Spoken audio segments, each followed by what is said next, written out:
18 साल की उम्र में मुझे सड़क किनारे एक ऐसी छोटी गैंगस्टर लड़की मिली थी जिसे कोई अपनाना नहीं चाहता था। मैंने उसे बदलने की बहुत कोशिश की, लेकिन कभी उसके दिल को गर्माहट नहीं दे पाया। फिर एक दिन उसका पहला प्यार वापस आया और तब मुझे समझ आया कि उसके अंदर भी नरमी है, बस वो मेरे लिए नहीं थी। जिस दिन मैंने उसे छोड़ने का फैसला किया उस दिन मैंने झूठ बोला था, मैं अभी जाकर आता हूँ, लेकिन उसके बाद मैं कभी वापस नहीं लौटा। 7 साल बाद फिल्म सेट पर हमारी फिर मुलाकात हुई। अब वह एक मशहूर फिल्म स्टार और नई नई बनी बेस्ट एक्ट्रेस थी। उसने मेरा हाथ पकड़कर पूछा, तुमने कहा था अभी लौट कर आओगे, फिर आखिर गए कहाँ थे? मेरे हाथ पसीने से भीग गए। नई फिल्म क्वीन बाई निंगबिंग मुझसे सिर्फ 5 मीटर पीछे खड़ी थी। अगर मैं पलट जाता तो सीधे उससे आमना सामना हो जाता। Bye madam. अगला सीन आपके एक्स बॉयफ्रेंड से दोबारा मिलने का है। आपको उसमें लगाव और बिछड़ने का दर्द दिखाना है। बाय निंगबिंग हल्का सा हंसी। लगाव? मुझे नहीं लगता ऐसा सही है। जब कोई एक्स बन चुका हो तो फिर क्या लगाव? उसकी आवाज आज भी वैसी ही ठंडी और शांत थी। 18 साल की उम्र में भी वह इसी आवाज में कभी प्यार से कभी गुस्से से मुझे शियाओ कहकर बुलाती थी। पीछे बातचीत चलती रही। असिस्टेंट डायरेक्टर क्या बोल रहा था वो मुझे सुनाई नहीं दिया, लेकिन बाय निंगबिंग की ठंडी आवाज साफ मेरे कानों में पड़ी। मैं तो अपने एक्स को कब का भूल चुकी हूँ। मुझे पुरानी चीजों को दोबारा अपनाने का शौक नहीं है और मैं वही पुरानी चीज था। मैंने भी तय कर लिया कि मैं अपनी पहचान उससे छुपा कर ही रखूंगा। शूट खत्म होने के बाद सब लोग अलग होने लगे। मैं भी यही सोच रहा था कि तभी एक सहकर्मी जोर से चिल्लाया, शियाओ यू, प्रॉप्स मिल गए क्या? अचानक पीछे पूरी तरह सन्नाटा छा गया। मैंने जल्दी से सामान उठाया और वहां से भाग गया। बाय निंगबिंग मेरे पीछे नहीं आई। शायद उसने सुना ही नहीं, या शायद सुना भी हो लेकिन उसे कोई फर्क नहीं पड़ा। सेट सजाते समय मैंने अपने साथी से कहा, अगली बार मुझे शियाओ यू मत बुलाना, शियाओ फांग बुलाना। क्यों? शियाओ यू तो अच्छा नाम है, शियाओ फांग ज्यादा प्रोफेशनल लगता है। वह हंस पड़ा और मेरी बात मान ली। ये मेरी असिस्टेंट डायरेक्टर के तौर पर पहली फिल्म थी। शूट शुरू होने से पहले ही मुझे पता था कि फिल्म की हीरोइन बाय निंगबिंग है। वह फिल्मी परिवार से थी, आधी इंडस्ट्री के संसाधन उसके पास थे और सबसे बड़ी बात, उसकी एक्टिंग भी शानदार थी। सिर्फ 25 साल की उम्र में उसने बेस्ट एक्ट्रेस का अवार्ड जीत लिया था और दुर्भाग्य से मैं उसका पहला प्यार था। मैंने बहुत सोचा था कि यह काम करूं या नहीं, लेकिन इतनी अच्छी नौकरी छोड़ना भी नहीं चाहता था। आखिरकार मैं आ गया, लेकिन मन ही मन मैंने कसम खाई, उसे कभी पता नहीं चलना चाहिए कि मैं यहाँ हूँ, वरना मेरी जिंदगी खत्म हो जाएगी। क्योंकि 7 साल पहले हमारा ब्रेकअप बहुत बुरा हुआ था। मैंने उसे एक चिट्ठी लिखी थी, मुझे पहले से पता था कि तुम किसी बड़े फिल्मी परिवार से हो। मैं सिर्फ तुम्हारे घर की खबरें निकालने के लिए तुम्हारे करीब आया था। वैसे भी मुझे तुम्हारे जैसी गैंगस्टर लड़कियां पसंद नहीं है, मुझे तो नरम और शांत लड़कियां पसंद है। अब आगे कभी मत मिलना। चिट्ठी में जितना बेपरवाह बनने की कोशिश की थी, असल में मैं उतना ही टूटा हुआ था। मुझे नहीं पता बाय निंगबिंग ने वो चिट्ठी पढ़कर क्या महसूस किया होगा, लेकिन वह ऐसी इंसान थी जो बदला लेना नहीं भूलती थी। अगर उसने मुझे पहचान लिया तो शायद मेरा करियर खत्म हो जाता। असल जिंदगी में वह टीवी से भी ज्यादा खूबसूरत थी। उसकी जीन ही कमाल की है। अरे उसके माता पिता कौन है ये मत भूलो, दोनों कभी फिल्म इंडस्ट्री के सुपरस्टार थे। वैसे मुझे तो बाय निंगबिंग का शांत और सभ्य स्वभाव पसंद है। वो स्कूल में जरूर सबसे लोकप्रिय लड़की रही होगी। मैं लगभग खांस पड़ा। बाय निंगबिंग और शांत सभ्य, बिल्कुल गलत। वह सिर्फ स्कूल की सबसे मशहूर लड़की नहीं थी, बल्कि ऐसी दबंग लड़की थी जिससे सब डरते थे। आज भी मुझे उससे पहली मुलाकात याद है। मूसलाधार बारिश हो रही थी, सड़क पर लोग जल्दी जल्दी भाग रहे थे, लेकिन वह सड़क किनारे ऐसे बैठी थी जैसे उसमें जान ही ना हो। जब मैं उसके पास पहुंचा तब उसने धीरे से सिर उठाया। उसकी आवाज बेहद रूखी थी, दफा हो जाओ। लेकिन मैं वहां से नहीं गया। मैंने चुपचाप अपनी छतरी उसके सिर के ऊपर कर दी। यहीं से मेरी और बाय निंगबिंग की कहानी शुरू हुई। मैंने सिर झटका और पुरानी यादों को दिमाग से बाहर निकालने की कोशिश की। फिल्म सेट बहुत शोरगुल वाला था, इसलिए मैं सीढ़ियों के पास जाकर बैठ गया। लेकिन जैसे ही मैंने दरवाजा खोला मैंने देखा बाय निंगबिंग अंधेरे में खड़ी थी। वो ठंडी नजरों से मुझे देख रही थी। ये बिल्कुल वैसा ही था जैसे कई साल पहले जब सीढ़ियों वाला कमरा अंधेरा और शांत हुआ करता था। मैंने सिर झुकाया और वापस जाने लगा। तभी उसने मुझे रोक लिया। क्या काम करते हो? डायरेक्टर का असिस्टेंट हूँ। अभी अभी ग्रेजुएट होकर भी डायरेक्टर झांग के साथ काम मिल गया। काफी टैलेंटेड हो। धन्यवाद बाय मैडम। तुम्हारी उम्र कितनी है? 25। वो हल्के से हंसी और आलस भरे अंदाज में बोली, हम दोनों की उम्र तो बराबर है, फिर भी तुम मुझे मैडम बुला रहे हो। असिस्टेंट डायरेक्टर भी आपको बाय मैडम कहते हैं और उनकी उम्र तो 43 साल है। फिर से बुलाओ। मैंने मजबूरी में कहा बाय मैडम। अंधेरे में मैं उसका चेहरा साफ नहीं देख पा रहा था, लेकिन ऐसा लगा जैसे उसके होंठों पर हल्की मुस्कान आई हो। एक ऐसी मुस्कान जिसमें बिल्कुल भी गर्माहट नहीं थी। मुझे अंदर से डर लगने लगा, फिर भी मैं खुद को तसल्ली दे रहा था, वह मुझे पहचान नहीं पाएगी। 7 साल पहले के मुकाबले मैं पूरी तरह बदल चुका था। पहले मैं दुबला पतला और कमजोर दिखता था, अब लोग मुझे अच्छा दिखने वाला लड़का कहते थे। यहाँ तक कि घर के रिश्तेदार भी मुझे तुरंत नहीं पहचान पाते थे। और अभी तो चारों तरफ अंधेरा था। बाय मैडम आप आराम कीजिए, मैं चलता हूँ। रुको। उसने फिर मुझे आवाज दी, तुम्हारा नाम क्या है? फांग चेन। पहले कभी कोई और नाम इस्तेमाल किया है? नहीं। बाय निंगबिंग कुछ देर चुप रही। मेरे पूरे शरीर पर ठंडा पसीना आ गया। असल में मेरा पुराना नाम फांग चेन ही था, बाद में मैंने बदलकर फांग शियाओ रख लिया था। मैंने उससे पहले झूठ बोला था और अब फिर एक और झूठ बोल रहा था, शायद इससे हिसाब बराबर हो जाए। 11वीं की गर्मियों की छुट्टियों में मुझे बाय निंगबिंग सड़क किनारे मिली थी। उसने कहा था कि उसका कोई घर नहीं है, कोई परिवार नहीं है, और मैंने उसकी बात पर विश्वास कर लिया। मुझे लगा वो भी मेरी तरह अकेली और बेसहारा है। जब मैं छोटा था मेरे माँ बाप का तलाक हो गया था, दोनों ने दूसरी शादी कर ली और अपने अपने नए बच्चों में व्यस्त हो गए। किसी ने मुझे अपने साथ नहीं रखा। मैं अपनी मौसी के घर के बेसमेंट में पला बड़ा। मैं बचपन से बहुत शांत और आज्ञाकारी था, क्योंकि ऐसा रहने पर कम से कम खाना तो मिल जाता था। मैं और बाय निंगबिंग बिल्कुल अलग इंसान थे। मैं शांत, शर्मीला और सिर्फ पढ़ाई में डूबा रहने वाला लड़का था। 11वीं में हम दोनों एक ही क्लास में आए। किसी को नहीं पता था कि उसका परिवार कौन है, यहाँ तक कि अफवाहें थीं कि उसके माँ बाप नहीं है और वह बेघर है। स्कूल में हम दोनों अजनबियों की तरह रहते थे, लेकिन किसी को ये नहीं पता था कि हर रात बाय निंगबिंग बेसमेंट की खिड़की पर दस्तक देती थी। मैं उसके लिए फर्श पर थोड़ी जगह खाली कर देता, जहाँ वह चादर बिछाकर सो जाती, और सुबह मौसी के उठने से पहले ही वह चुपचाप चली जाती, जैसे कभी आई ही ना हो। बाय निंगबिंग अक्सर क्लास बंक करती थी और हमेशा चोटिल रहती थी। जब भी मैं उसकी चोटों पर दवाई लगाता वह दर्द से कहती, फांग शियाओ थोड़ा धीरे नहीं कर सकते? मुझे सिर्फ शियाओ बुलाओ। ठीक है शियाओ, थोड़ा धीरे। शियाओ मेरा बचपन का नाम था जो मेरी दिवंगत नानी ने रखा था। मुझे यह नाम हमेशा ज्यादा पसंद था, क्योंकि बाय निंगबिंग निंगबिंग हर रात मेरे पास आकर सोती थी, इसलिए मुझे लगने लगा था कि वह मुझसे भी ज्यादा दुखी है। धीरे धीरे मुझे एक और गलतफहमी हो गई। एक बार मैं किताब लाना भूल गया था और टीचर मुझे डांट रही थी। तभी बाई निंगबिंग क्लास की आखिरी सीट से उठकर आई और अपनी किताब मेरे डेस्क पर फेंक दी। हालांकि मैं लड़का था, लेकिन मेरी ग्रोथ देर से हुई थी, इसलिए मैं दूसरों से छोटा दिखता था। दूसरी क्लास के लड़के अक्सर मुझे परेशान करते थे। जब भी मैं चुपचाप अपमान सहता रहता, बाई निंगबिंग मेरे सामने आकर खड़ी हो जाती। वह कहती, ये मेरे प्रोटेक्शन में है। मुझे लगा था कि हम दोनों एक दूसरे को समझते हैं, लेकिन बाद में एहसास हुआ ऐसा कुछ भी नहीं था। बाई निंगबिंग किसी अमीर फिल्मी परिवार की बेटी थी। उसके घर में आलीशान बंगले और महंगी स्पोर्ट्स कारें थीं। उसका एक जूता भी मेरे पूरे सीजन के कपड़ों से ज्यादा महंगा था। असल में वह तो बस अपने परिवार को चिढ़ाने के लिए मेरे साथ रहती थी। मुझे ये सच कब पता चला? शायद उसी दिन जब लू जिंगनियन उसकी जिंदगी में आया। तभी मेरी सोच अचानक टूटी। मैं वापस फिल्म सेट पर पहुंचा तो किसी ने मेरे हाथ में एक मिल्क टी थमा दी। लू जिंगनियन फिर से शूटिंग सेट पर आया था। इस बार भी वह सबके लिए मिल्क टी लेकर आया। देखो तो सही, इतना अमीर और हैंडसम लड़का जब फिल्म क्वीन के साथ खड़ा होता है तो दोनों कितने परफेक्ट लगते हैं। मैंने भी बाकी लोगों की तरह दूर खड़े उन दोनों को देखा। बाई निंगबिंग हल्का सा सिर झुकाकर लू जिंगनियन की बातें सुन रही थी। वह दृश्य इतना खूबसूरत था कि नजर हटाना मुश्किल था। तभी अचानक ऐसा लगा जैसे बाई निंगबिंग को एहसास हो गया हो और उसने मेरी तरफ देखा। मैं तुरंत सिर झुकाकर दूसरी तरफ देखने लगा। जब दोबारा नजर उठाई तो वह मुझे नहीं देख रही थी। मानो अभी जो हुआ वो सिर्फ मेरा भ्रम था। निंगबिंग, शूट खत्म होने के बाद मेरे साथ पेरिस चलोगी फैशन शो देखने? उसकी आवाज आज भी बिल्कुल वैसी ही थी जैसी 7 साल पहले थी। मैं अनायास ही पुरानी यादों में खो गया। स्कूल के दिनों में मैं और बाई निंगबिंग सिर्फ अच्छे सहपाठी थे। फिर बोर्ड परीक्षा खत्म होने वाली गर्मियों में हम दोनों रिलेशनशिप में आ गए। बाई निंगबिंग कभी बहुत प्यार जताने वाली लड़की नहीं थी, लेकिन वह मुझे ठुकराती भी नहीं थी। बस उसके मुंह से कभी मीठी बातें नहीं निकलती थी। फिर भी कुछ मामलों में वह अच्छी गर्लफ्रेंड थी। वह मेरा बहुत ध्यान रखती थी और हमेशा मेरी इज्जत करती थी। लेकिन उसने मुझे कभी अपने दोस्तों से नहीं मिलवाया। एक बार मैं उसे सरप्राइज देने के लिए बिलियर्ड्स क्लब पहुंचा, लेकिन मुझे देखकर उसका चेहरा उतर गया। वह चिढ़कर बोली, आगे से यहाँ मत आना। तब मैंने ज्यादा ध्यान नहीं दिया। मुझे लगा शायद उसका स्वभाव ही ऐसा है। लेकिन फिर लू जिंगनियन आया, महंगे सूट में, परफेक्ट हेयर स्टाइल के साथ। वह जैसे रोशनी बनकर मेरी दुनिया में घुस आया। निंगबिंग, तुम यहाँ क्या कर रही हो? मैं अभी नई फरारी लेकर आया हूँ, क्या मेरे साथ ड्राइव पर चलोगी? फरारी शब्द सुनकर ही मुझे झटका लग गया। लू जिंगनियन ने मेरी हैरान आंखों को देखा और पूछा, निंगबिंग ये कौन है? मैंने जवाब दिया, हेलो, मैं बाई निंगबिंग का बॉयफ्रेंड हूँ। वह हंस पड़ा, क्या मजाक कर रहे हो? निंगबिंग तुम्हें कैसे पसंद कर सकती है? उसका असली होने वाला बॉयफ्रेंड तो मैं हूँ। हम दोनों परिवारों के बीच शादी की बात पहले से तय है। किसने कहा? बाई निंगबिंग का चेहरा तुरंत सख्त हो गया। उसने लू जिंगनियन को धक्का देकर बाहर किया और ठंडे स्वर में बोली, उस शादी के लिए मैंने कभी हाँ नहीं की, लेकिन उसकी सफाई बहुत कमजोर थी। बाद में बाई निंगबिंग के माता पिता मुझसे मिलने आए। तभी मुझे पता चला कि वह सिर्फ किसी अमीर परिवार की बेटी नहीं थी, बल्कि पूरे फिल्म इंडस्ट्री के सबसे ताकतवर परिवारों में से एक थी। उसका परिवार मनोरंजन जगत का बड़ा हिस्सा कंट्रोल करता था। बाई निंगबिंग की अपने माता पिता से नहीं बनती थी। जानबूझकर उसने महंगे प्राइवेट स्कूल छोड़कर साधारण स्कूल में दाखिला लिया था। वह घर भी नहीं लौटती थी। उसके माता पिता हमेशा काम में व्यस्त रहते थे, इसलिए उन्हें अंदाजा तक नहीं था कि उनकी बेटी कैसी जिंदगी जी रही है। उस दिन की बातचीत के आखिर में उसके पिता ने मुझसे कहा, फांग शियाओयू, शायद तुम नहीं जानते, निंगबिंग बहुत जिद्दी लड़की है। वह तुम्हारे साथ सिर्फ हमें परेशान करने के लिए है। वह सच में तुमसे प्यार नहीं करती। उसने पहले भी कई बार ऐसा किया है। अगर यकीन न हो तो जरा ध्यान से देखना कि वह जिंगनियन के साथ कैसा व्यवहार करती है। असल में जिसे वह पसंद करती है वो जिंगनियन है। बस उसे खुद अभी अपनी भावनाओं का एहसास नहीं हुआ। फिर उन्होंने मेरी तरफ देखकर कहा, तुम और हम लोग अलग दुनिया के इंसान हैं। बाद में मुझे एहसास हुआ कि उसके पिता झूठ नहीं बोल रहे थे। बाई निंगबिंग मुंह से चाहे जितना कहे कि उसे लू जिंगनियन पसंद नहीं, लेकिन उसके साथ उसका व्यवहार हमेशा बहुत नरम रहता था। एक बार लू जिंगनियन मेरा मजाक उड़ा रहा था कि मैं गरीब हूँ। तभी बाई निंगबिंग वहां आ गई और अगले ही पल लू जिंगनियन ने मासूम चेहरा बनाकर कहा, निंगबिंग, अभी फांग शियाओयू मुझे मारने वाला था। बाई निंगबिंग ने तुरंत मेरी तरफ देखा, फांग शियाओयू, मैंने कहा था ना, उसे परेशान मत किया करो। उसी पल मुझे सब समझ आ गया। बाई निंगबिंग पत्थर दिल नहीं थी, बस उसका दिल मेरे लिए नहीं धड़कता था। अगस्त के आखिर में मैंने उसके माता पिता की शर्त मान ली। उनकी मदद से मुझे विदेश में पढ़ाई करने का मौका मिला। मेरे जैसे इंसान के लिए ये शायद जिंदगी का इकलौता मौका था। जिस दिन मैं जा रहा था मैंने बाई निंगबिंग से कहा, मुझे चॉकलेट खाने का मन कर रहा है। वह आदतन अपना बटुआ निकालते हुए बोली, सबसे महंगी वाली खरीदना। मैंने सिर हिलाया, नहीं, इस बार मैं खुद खरीदूंगा, मैं अभी जाकर आता हूँ। उसने बिना शक किए जवाब दिया, ठीक है, मैं इंतजार करूंगी। लेकिन उसके बाद मैं कभी वापस नहीं लौटा और उसके माता पिता की इच्छा के मुताबिक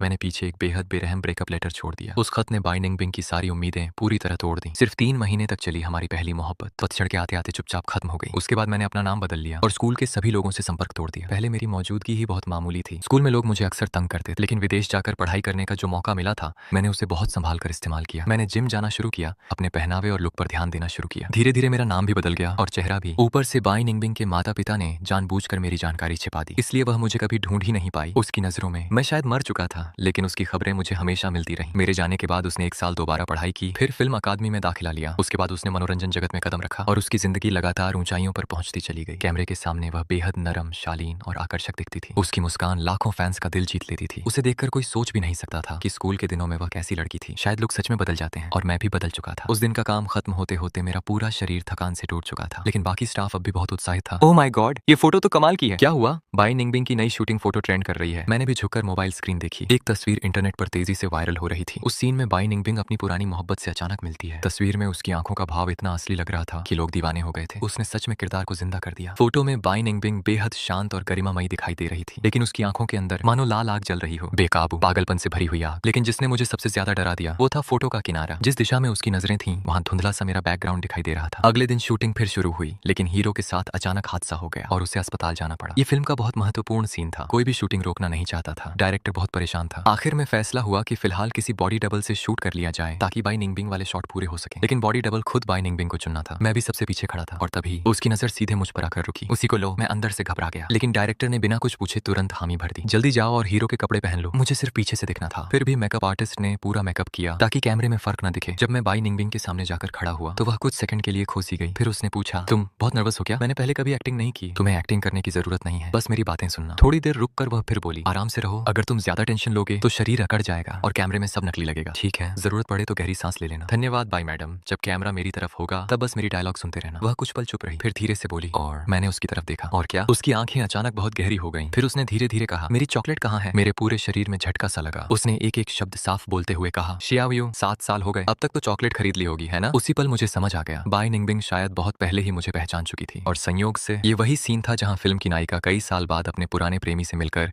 उससे अपने दिल की बात कहती है। कुछ पलों के लिए मुझे सच में लगा कि वह डायलॉग नहीं बल्कि मुझसे अपने दिल की बात कह रही है। लेकिन ऐसा कैसे हो सकता था? असल जिंदगी में बाई निंगबिंग ने कभी मुझसे प्यार भरी बातें नहीं की थी। शूट खत्म होने के बाद डायरेक्टर ने मेरी पीठ थपथपाई। शियाओफांग, तुम में एक्टिंग का टैलेंट है। अभी तुम्हारी आंखों का एक्सप्रेशन बहुत परफेक्ट था। मैं मन ही मन हंस पड़ा। क्या ये हो सकता है कि हम दोनों सिर्फ एक्टिंग नहीं कर रहे थे बल्कि सच में वही महसूस कर रहे थे? उसके बाद के कई सीनों में बाई निंगबिंग ने खुद मेरा नाम लेकर मुझे बुलाया। अब मेरा सिर दर्द से फटने लगा था। बाई निंगबिंग जैसी बड़ी स्टार से कोई टकराना नहीं चाहता था। ये साफ लग रहा था कि वह जानबूझकर मुझे अपने आसपास रख रही है और मुझे लगने लगा था शायद यह उसकी बदला लेने की शुरुआत थी। कुछ ही समय में मुझे असिस्टेंट से सीधे प्रमोशन देकर असिस्टेंट डायरेक्टर बना दिया गया, और वह भी बाई निंगबिंग का पर्सनल असिस्टेंट डायरेक्टर। अब मेरी जिंदगी ऐसी हो गई थी कि दिन के 18 घंटे मुझे उसी के आसपास घूमना पड़ता था। लेकिन मैं सिर्फ असिस्टेंट डायरेक्टर का काम नहीं कर रहा था। कभी सेट पर भारी सामान उठाना पड़ता तो कभी दूसरी भागदौड़ करनी पड़ती। एक दिन मैं भारी प्रॉप उठाने ही वाला था कि अचानक बाई निंगबिंग ने मेरी बाजू पकड़ ली। जाकर मेरे लिए मिल्क टी लेकर आओ। सिर्फ मिल्क टी ही नहीं, उसने ढेर सारे स्नैक्स भी मंगवाए। हालांकि सब कुछ ऑनलाइन डिलीवर हो सकता था, लेकिन वह जिद करके मुझे ही बाहर भेज दी। सच कहूं तो बाकी स्टाफ मुझसे जलने लगा था क्योंकि मैं ऑफिस के पैसे पर बाहर घुमाता था। लेकिन मजेदार बात यह थी कि जब मैं सब कुछ खरीद कर वापस आता तो बाई निंगबिंग का खाने का मन ही बदल चुका होता। एक हफ्ता उसकी इस तरह सेवा करते करते मेरा वजन तक बढ़ गया। धीरे धीरे बाकी लोग भी हैरान होने लगे। क्या वह जानबूझकर तुम्हें खाना खिलाती है? नहीं यार, ऐसा कुछ नहीं, लेकिन वह तुम्हें बहुत छूट देती है। बाई निंगबिंग बहुत सख्त इंसान है। इस फिल्म में उसकी कंपनी का भी पैसा लगा है। उसने पहले वाले कई असिस्टेंट डायरेक्टरों को खूब डांटा था, लेकिन तुम्हें उसने कभी कुछ नहीं कहा। मैं तुरंत बोला, ऐसी कोई बात नहीं है। वो मुझे परेशान करने का कोई मौका नहीं छोड़ती। लेकिन सेट पर फैल रही ये बातें आखिरकार लू जिंगनियन के कानों तक पहुंच गईं। वह तुरंत सेट पर आया और मुझे घूरते हुए बोला, तो तुम ही निंगबिंग के नए असिस्टेंट हो? मैंने उसे तुरंत सुधारा, असिस्टेंट नहीं, असिस्टेंट डायरेक्टर। वो हल्का सा हंसा, इतनी कम उम्र में तुम ये काम ठीक से कर लोगे? मैंने शांत स्वर में जवाब दिया, जिंग साहब, किसी को चेहरे से मत आंकिए। वह काफी देर तक मुझे घूरता रहा, फिर अचानक बोला, क्या हम पहले कहीं मिले हैं? शायद आपको गलतफहमी हुई है। और मुझे अमीर लोगों से पुरानी बातें करने में कोई दिलचस्पी नहीं। मैं फिर से अपने काम में लग गया। लू जिंगनियन ने ठंडी आवाज में कहा, मैं तुम जैसे लोगों को बहुत अच्छी तरह जानता हूँ, सिर्फ इसलिए कि निंगबिंग तुम्हें महत्व दे रही है। तुम्हें यह मत लगने लगे कि तुम ऊपर चढ़ सकते हो। अपनी औकात में रहना सीखो, वरना बाद में पछताने का समय भी नहीं मिलेगा। मैंने भौहें सिकोड़ ली। आप कहना क्या चाहते हैं? वह मुस्कुराया, तुम निंगबिंग के पुराने बॉयफ्रेंड जैसे लगते हो। यह कहकर वह मेरे चेहरे का भाव पढ़ने लगा। उसे उम्मीद थी कि मैं चौंक जाऊंगा या दुखी हो जाऊंगा, लेकिन मैं सिर्फ हैरानी से उसे देखने लगा। लू जिंगनियन कुछ पल चुप रहा, फिर बोला, निंगबिंग तुम्हें इसलिए पास रखती है क्योंकि तुम उसके एक्स जैसे दिखते हो। वह तुम्हें सिर्फ उसका विकल्प समझती है। इसका मतलब यह नहीं कि वह तुम्हें पसंद करती है। असल में वह उस आदमी से नफरत करती है। मैंने धीरे से अपना काम नीचे रखा और उसकी तरफ देखकर मुस्कुराया। अगर वह सच में उससे नफरत करती है तो फिर उसकी जगह किसी और को क्यों ढूंढ रही है? ये बात थोड़ी विरोधाभासी नहीं लगती? लू जिंगनियन तुरंत चुप हो गया। वो बिना जवाब दिए वहां से चला गया। लेकिन उसके जाने के बाद मेरा दिल शांत नहीं हो पाया। शायद बाई निंगबिंग सच में मुझसे नफरत करती थी। उसी रात अचानक उसका मैसेज आया, मेरे लिए दवा लेकर आओ। मैं जानता था कि फिल्म की हीरोइन को नाराज नहीं कर सकता, इसलिए तुरंत दवा लेकर उसके कमरे में पहुंचा। मुझे लगा वह बस मुझे परेशान कर रही होगी, लेकिन इस बार वह सच में बीमार थी। उसके माथे पर पसीने की बड़ी बड़ी बूंदें थीं। मैं घबरा गया। क्या हुआ तुम्हें? पेट में बहुत दर्द हो रहा है। मैंने इधर उधर देखा। तुम्हारी असिस्टेंट कहाँ है? शहर गई है, अभी वापस नहीं आ सकती। मैं थोड़ा हैरान हुआ क्योंकि पहले उसे कभी पेट की बीमारी नहीं थी। तुम्हारे पेट को अचानक क्या हो गया? उसने आधी बंद आंखों से मुझे देखा। जिस साल मैंने दोबारा पढ़ाई की थी उस साल ठीक से खाना नहीं खाया। क्यों? क्योंकि मेरे लिए खाना बचाने वाला कोई नहीं था। उसकी बात सुनते ही मुझे पुराने दिन याद आ गए। जब वह रात में मेरे कमरे में आकर सोती थी तो मैं हमेशा उसके लिए खाना बचा कर रखता था, और जब मैं अपना होमवर्क खत्म करता तब तक वह चुपचाप सारा खाना खत्म कर चुकी होती। मैं हल्की मुस्कान रोक नहीं पाया। स्कूल की कैंटीन का खाना अब भी उतना ही खराब है क्या? वह चुप रही। उसकी वही पुरानी जिद्दी आदतें आज तक नहीं बदली थी। मैंने देखा कि टेबल पर ढेर सारा खाना रखा हुआ था। सब कुछ अभी भी गर्म था, अभी अभी आया है, लेकिन पेट दर्द की वजह से मैं खा नहीं सकती। फेंकना भी बेकार होगा, तुम खा लो। वह ऐसे बोली मानो बात बिल्कुल मामूली हो। वैसे भी रोज फिल्म सेट का बेस्वाद खाना खाते खाते मेरा मन भर गया है। अगर नहीं खाओगे तो सब फेंक देना। मैंने डिस्पोजेबल चॉपस्टिक तोड़ी और चुपचाप टेबल के पास बैठ गया। मैं बहुत शांति से खाना खा रहा था। कमरे में भी अजीब सी खामोशी थी। मुझे लगा बाई निंगबिंग सो गई होगी, लेकिन जैसे ही मैंने पलट कर देखा वो मुझे देख रही थी। बाई मैडम, अब मुझे फर्क नहीं पड़ता। मेरी इस बात ने उसका चेहरा कई दिनों तक खराब रखा, लेकिन मुझे परवाह नहीं थी। वैसे भी शूटिंग खत्म होने ही वाली थी, लेकिन शूटिंग खत्म होने से कुछ दिन पहले एक बड़ा हादसा हादसा हो गया। एक सीन नाव पर शूट हो रहा था, तेज हवा चल रही थी। साउंड रिकॉर्डिस्ट वॉशरूम गया हुआ था तो मैंने अस्थायी तौर पर उसकी जगह काम संभाल लिया। मैं जहाज के किनारे खड़ा होकर अपने से भी लंबा माइक्रोफोन पकड़े हुए था। हवा की वजह से मेरा संतुलन बिगड़ रहा था। अचानक एक बहुत तेज झोंका आया, मेरे पैर फिसल गए और मैं सीधे झील में गिर पड़ा। लेकिन मुझे तैरना नहीं आता था, सब कुछ अस्त व्यस्त हो गया। धुंधली चेतना में मैंने किसी की घबराई हुई आवाज सुनी, शियाओयू। अगले ही पल बाई निंगबिंग भी बिना सोचे झील में कूद गई। उसने मुझे कसकर पकड़ लिया, इतनी मजबूती से मानो अगर उसने छोड़ा तो मैं हमेशा के लिए खो जाऊंगा। उसके बाद मुझे कुछ याद नहीं। जब मेरी आंख खुली मैं एक अनजान कमरे में था। बेड के पास एक हाथ से लिखा नोट रखा था, ये मेरा घर है, शूटिंग लोकेशन से ज्यादा दूर नहीं। मैंने तुम्हारी छुट्टी करवा दी है, कुछ दिन आराम करो। अगर कपड़े बदलने हो तो ड्रेसिंग रूम में नए पुरुषों के कपड़े रखे हैं। कमरे को देखते ही समझ आ गया कि यह बाई निंगबिंग का घर है। फिल्म इंडस्ट्री के बहुत से कलाकार शूटिंग लोकेशन के पास घर रखते हैं और उसके पास भी था।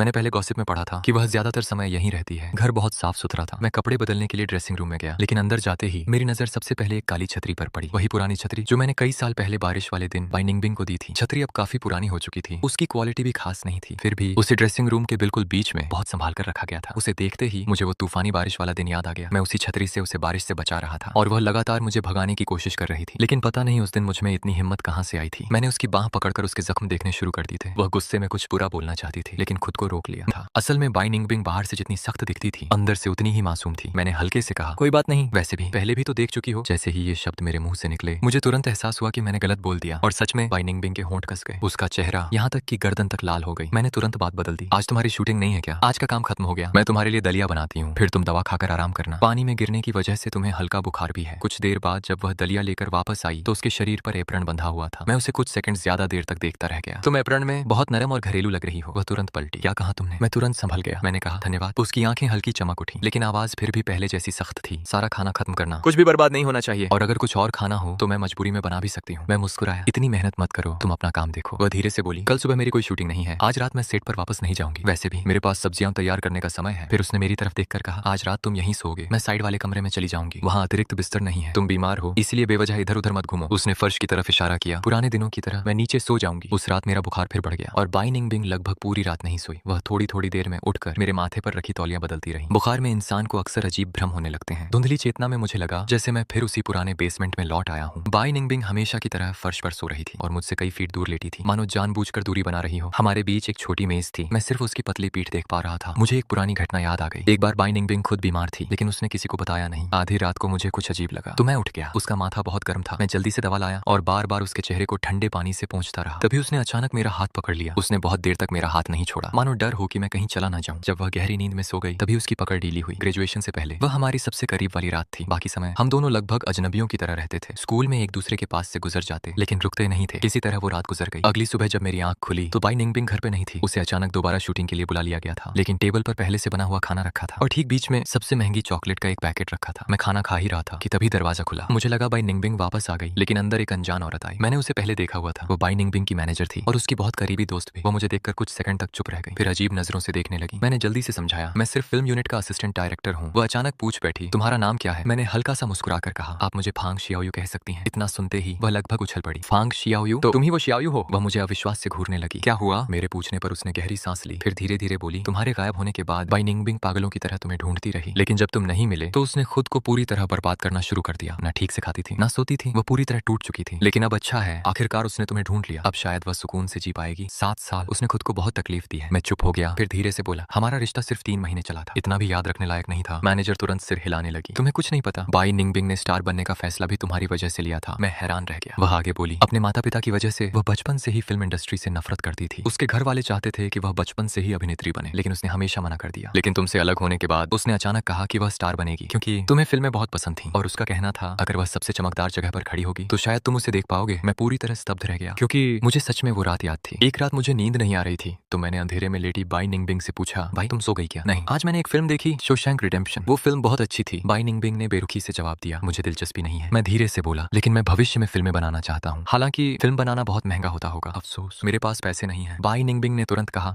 फिल्म बनाना इतना भी महंगा नहीं होता। उस समय मुझे लगा उसे दुनिया की कोई समझ नहीं है, बस अजीब अजीब सपने देखती रहती है, इसलिए मैंने आगे बात नहीं बढ़ाई। लेकिन अब पता चला उसे वो सारी बातें आज भी याद थी। मैनेजर ने गहरी सांस लेते हुए कहा, सिर्फ 3 महीने और उसने तुम्हें पूरी जिंदगी के लिए दिल में बसा लिया। दोपहर में बाई निंगबिंग वापस घर लौटी। उसने मैनेजर को देखकर पूछा, तुम यहाँ क्या कर रही हो? मैनेजर मुस्कुराई, तुम्हारी शूटिंग खत्म होने वाली है, सोचा थोड़ी सफाई कर दूं। बाई निंगबिंग ने तुरंत कहा, जरूरत नहीं, तुम जा सकती हो, और हाँ मैं कुछ समय आराम करना चाहती हूँ, अभी कोई नया काम मत लेना। मैनेजर हंस पड़ी, वाह, प्यार मिला नहीं कि दोस्ती भूल गई। याद है पहले जब तुम इसे ढूंढ नहीं पा रही थी तो मेरे सामने बैठकर रोती रहती थी। बाई निंगबिंग तुरंत शर्मिंदा होकर बोली, मेरे बॉयफ्रेंड के सामने ये सब मत बोलो। मैंने तुरंत सुधार किया, एक्स बॉयफ्रेंड, और वैसे भी तुमने खुद मुझसे कभी ब्रेकअप नहीं किया। बाई निंगबिंग तुरंत बोली, मैंने चिट्ठी छोड़ी थी। मैंने शांत आवाज में कहा, सिर्फ एक चिट्ठी, मैंने पढ़कर फेंक दी थी। मुझे कैसे पता चलता कि वो सच में तुम्हारी लिखी हुई थी? मैनेजर माहौल समझकर चुपचाप निकल गई। मैंने बाई निंगबिंग से पूछा, उस चिट्ठी में मैंने लिखा था कि मैं तुम्हारे परिवार की खबरें निकालना चाहता था, तुम्हें गुस्सा नहीं आया? बाई निंगबिंग फल धोते हुए बोली, तुम में इतनी हिम्मत ही नहीं थी, और वैसे भी अगर सच में कोई खबर फैलती तो मुझे पता चल जाता। मैं पूरी तरह चुप हो गया। फिर मैंने धीरे से कहा, ब्रेकअप के लिए सिर्फ एक इंसान का फैसला काफी होता है, चाहे तुम मानो या नहीं। हमारा रिश्ता बहुत पहले खत्म हो चुका है। ये सुनते ही बाई निंगबिंग का शरीर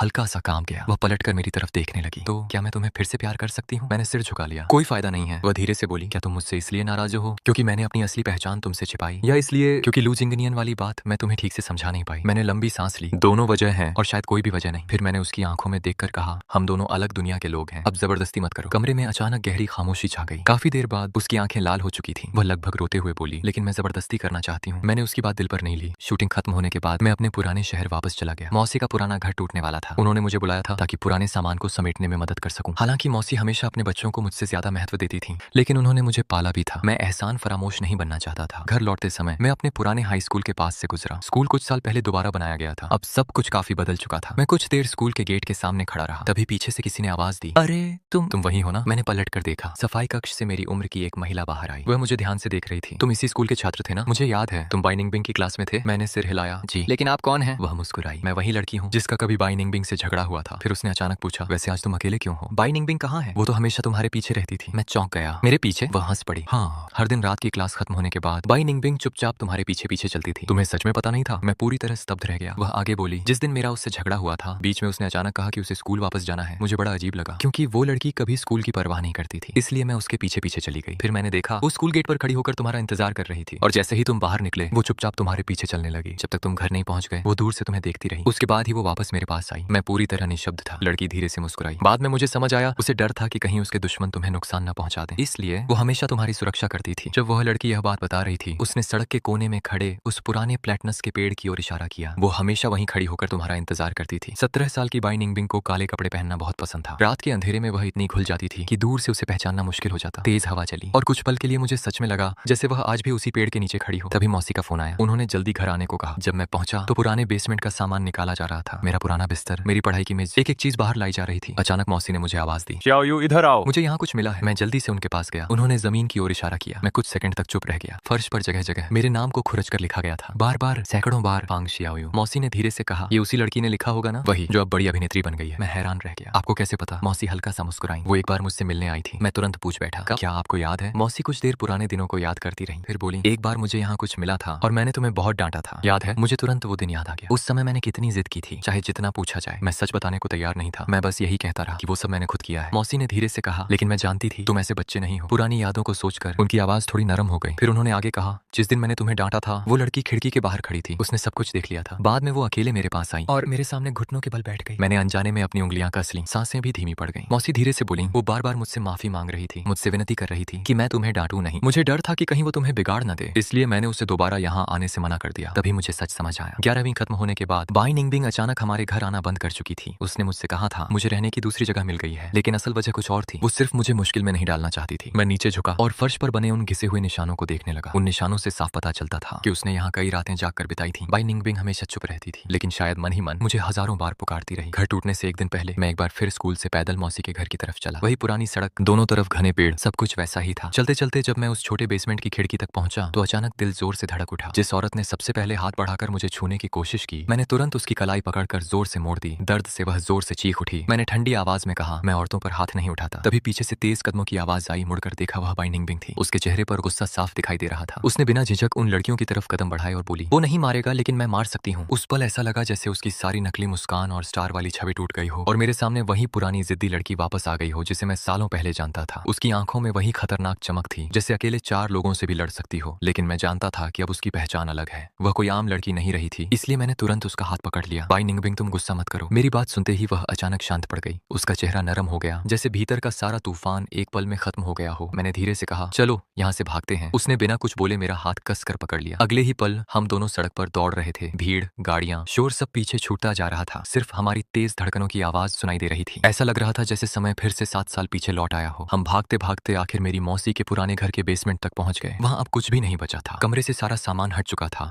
बिजली भी नहीं थी, सिर्फ खिड़की से आती हल्की चांदनी कमरे को रोशन कर रही थी। कुछ देर दोनों चुप रहे, फिर एक साथ बोल पड़े। मैं हल्का सा मुस्कुराया और बोला, पहले मैं बोलूंगा। तुम रोज मेरे पीछे पीछे घर तक आती थी ना? बाई निंगबिंग ने धीरे से सिर हिलाया। हाँ, क्योंकि मेरा स्वभाव खराब था। मैं बहुत लोगों से लड़ती थी। मुझे डर रहता था कि कहीं कोई तुम्हें नुकसान ना पहुंचा दे। मैंने हैरानी से पूछा, तो तुमने कभी बताया क्यों नहीं? वह हल्का सा हंसी। तुम्हें बताकर क्या करती? तुम्हें बस पढ़ाई करनी थी, बाकी सब मैं संभाल लेती। मैंने फर्श पर उकेरे गए अपने नामों की तरफ इशारा किया। और ये? वह कुछ पल चुप रही, फिर धीमी आवाज में बोली, इसका मतलब था कि मैं तुम्हें पसंद करती थी। मैं स्तब्ध रह गया। लेकिन तुमने कभी कहा नहीं। उसने नजरें झुका ली। क्योंकि मुझे कभी प्यार जताना आया ही नहीं। बचपन से किसी ने मुझे सिखाया ही नहीं कि किसी से प्यार कैसे करते हैं। उसने बताया कि वह आईने के सामने खड़े होकर मैं तुमसे प्यार करती हूँ बोलने की प्रैक्टिस करती थी, लेकिन हर बार शर्म से रुक जाती थी। इसलिए उसने 1000 कागज की सारस चिड़ियां बनाई थी और हर एक के अंदर लिखा था, मैं तुम्हें पसंद करती हूँ। वह उन्हें मेरे जन्मदिन पर देना चाहती था, लेकिन उससे पहले ही मैं उसकी जिंदगी से गायब हो गया। कुछ देर बाद मैंने धीरे से पूछा, और लू जिंगनियन? उसने तुरंत सिर हिलाया। मैंने उसे कभी प्यार नहीं किया। फिर उसने बताया कि बचपन में जब उसे तेज बुखार आया था, तब वही सबसे पहले उसे अस्पताल लेकर गया था। डॉक्टर ने कहा था कि अगर थोड़ी देर और हो जाती तो उसकी जान भी जा सकती थी। उसी दिन उसने तय किया कि वह उसे अपने बड़े भाई की तरह मानेगी। मैं हमेशा उसे परिवार की तरह समझती रही, लेकिन उस गर्मियों में उसने मुझे धमकी दी थी। मैं चौंक गया। उसने भारी आवाज में कहा, उसने कहा था कि अगर मैं उसकी बात नहीं मानूंगी तो वो तुम्हारे खिलाफ मेरे माता पिता के कान भर देगा और वो लोग तुमसे नफरत करने लगेंगे। बाई निंगबिंग ने धीरे से कहा, अगर मेरे माता पिता तुमसे नाराज हो जाते तो वो चुपचाप तुम्हारी जिंदगी बर्बाद कर सकते थे। हो सकता था कि तुम्हें कॉलेज में दाखिला तक न मिलता। उसकी बात सुनकर मुझे सब समझ आ गया। मैंने धीमी आवाज में पूछा, इसलिए तुम हमेशा कहती थी कि मैं लू जिंगनियन से दूर रहूं? उसने सिर हिलाया। हाँ, उसने कहा था कि तुमने उसे फंसाने की कोशिश की, लेकिन मैंने उसकी एक भी बात पर विश्वास नहीं किया। मैं सिर्फ चाहती थी कि तुम्हारा उससे कोई संबंध ही ना रहे। तुम उससे बात तक मत करो, तभी तुम सुरक्षित रहोगे। यह कहते हुए उसकी आवाज धीमी पड़ गई। मुझे नहीं पता था कि मेरी बातों से तुम इतना गलत समझ जाओगे। तुम सीधे मुझसे पूछ भी सकते थे। मैं चुप हो गया। पुरानी बातें याद आते ही दिल अजीब सा भारी हो गया। फिर मेरे मन में अचानक एक सवाल उठा, क्या सिर्फ वही प्यार करना नहीं जानती थी? नहीं, मैं भी नहीं जानता था। बचपन में अपने ही माता पिता से बार बार ठुकराए जाने के बाद मैंने सवाल पूछना ही छोड़ दिया था। मेरी दुनिया में सिर्फ एक चीज मायने रखती थी, अच्छे नंबर लाना, अच्छा काम करना और लोगों से थोड़ी सी तारीफ पा लेना। क्योंकि मुझे हमेशा डर रहता था कि अगर मैं गलत निकला तो फिर से छोड़ दिया जाऊंगा। इसीलिए बाई निंगबिंग के सामने मैं अंदर ही अंदर टूटता रहा, लेकिन उससे कभी शिकायत नहीं कर पाया, न गुस्सा किया, न सवाल पूछा। प्यार करना नहीं आना, शायद यही हमारी सबसे बड़ी समानता थी। खिड़की से आती चांदनी कमरे में फैल रही थी। कुछ देर बाद मैंने धीरे से कहा, एक बात और है, मेरे विदेश जाने का खर्च तुम्हारे माता पिता ने उठाया था। वह हल्का सा मुस्कुराई। मुझे पहले से पता था। मैंने नजरें झुका ली। असल में मैं मना भी कर सकता था, लेकिन वो शायद मेरी जिंदगी का इकलौता मौका था। मैं थोड़ा स्वार्थी हो गया था। बाई निंगबिंग ने बहुत नरम आवाज में कहा, मैं समझती हूँ। फिर वह मेरी तरफ देखकर मुस्कुराई। शियाओयू, तुम बहुत अच्छे इंसान हो। कभी कभी थोड़ा स्वार्थी होना भी जरूरी होता है, वरना दुनिया तुम्हें चोट पहुंचाती रहेगी। मैंने माहौल हल्का करने की कोशिश की। अब मैं भी अपने करियर पर ध्यान दूंगा। कोई दिक्कत नहीं, मैं तुम्हारा साथ दूंगी। मैं हंस पड़ा। तुम एक मशहूर अभिनेत्री हो, तुम्हारा भविष्य इतना बड़ा है, फिर मेरे पीछे क्यों आना चाहती हो? वह मेरी आंखों में देखते हुए बोली, क्योंकि अभिनेत्री बनने की वजह भी तुम ही थे। मैं कुछ बोल नहीं पाया। वह धीरे से मुस्कुराई। हमारा रिश्ता सिर्फ 3 महीने चला था, लेकिन मेरा प्यार सिर्फ 3 महीने का नहीं था। गलतफहमियां दूर होने के अगले ही दिन बाई निंगबिंग ने सबके सामने हमारा रिश्ता स्वीकार कर लिया।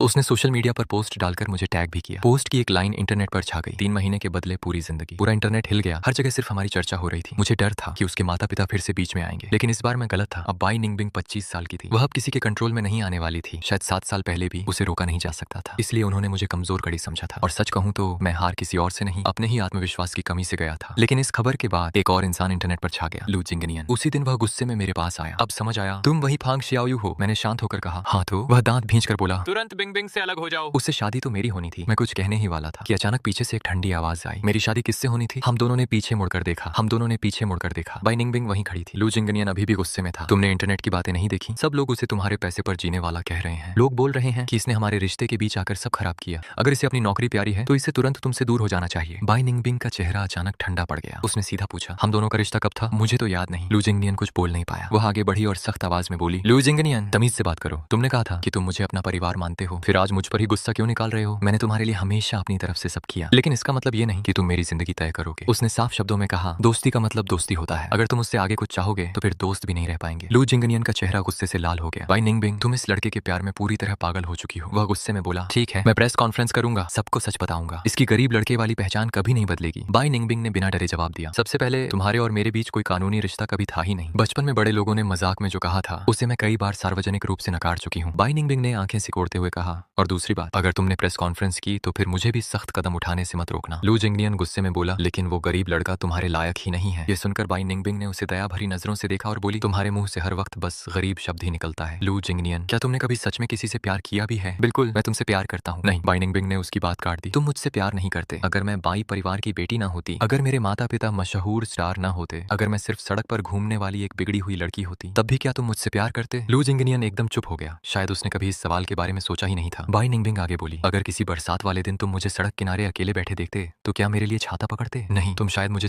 समाज की खराब लड़की समझकर नफरत करते। उसकी आवाज अब धीमी लेकिन बेहद गंभीर थी। तुम्हें मेरी पहचान पसंद है, मैं नहीं। तुम तो यह बात भी स्वीकार नहीं कर पा रहे कि मैं कभी एक छोटी गुंडा लड़की थी। इतना कहकर बाई निंगबिंग मेरा हाथ पकड़कर वहां से चली गई। मैंने पीछे मुड़कर देखा तो लू जिंगनियन अब भी वहीं खड़ा था, जैसे उसकी दुनिया हिल गई हो। पता नहीं उसे हमारी बात समझ आई या नहीं, लेकिन एक हफ्ते बाद खबर मिली कि उसकी प्रेस कॉन्फ्रेंस तय समय पर होने वाली है। बाई निंगबिंग उसे रोक नहीं सकती थी, लेकिन उसने आने वाले हर हालात से निपटने की पूरी तैयारी कर ली थी। हालांकि प्रेस कॉन्फ्रेंस वैसी नहीं निकली जैसी सबने सोची थी। उस दिन लू जिंगनियन शानदार कपड़ों में कैमरों के सामने आया, लेकिन उसका चेहरा थका और बुझा हुआ लग रहा था। उसने माइक्रोफोन के सामने खड़े होकर कहा, आज मैं एक बात साफ करना चाहता हूँ, मेरा और बाई निंगबिंग का कोई शादी का रिश्ता नहीं है। पूरा हॉल हैरानी से भर गया। लोग तो किसी बड़े स्कैंडल की उम्मीद लेकर आए थे, जैसे कि फिल्म स्टार का अफेयर या धोखा। लेकिन लू जिंगनियन ने शांत आवाज में कहा, मैं और बाई निंगबिंग बचपन से साथ बड़े हुए हैं, क्योंकि हमारे परिवारों का आपस में बिजनेस संबंध था। उसने हमेशा मुझे बड़े भाई की तरह माना और मैंने भी उसे सिर्फ छोटी बहन समझा। जहां तक शादी की बात है, वो सिर्फ परिवार वालों का मजाक था। हमने कभी उसे स्वीकार नहीं किया। उसने आगे कहा, मैंने कभी बाई निंगबिंग से प्यार नहीं किया और न ही उसने मुझसे। पूरा हॉल एकदम शांत हो गया। फिर उसने गहरी सांस लेकर कहा, मैं उम्मीद करता हूँ कि लोग अब झूठी अफवाहें फैलाना बंद करेंगे। कुछ सेकंड रुकने के बाद उसने मेरा नाम लिया और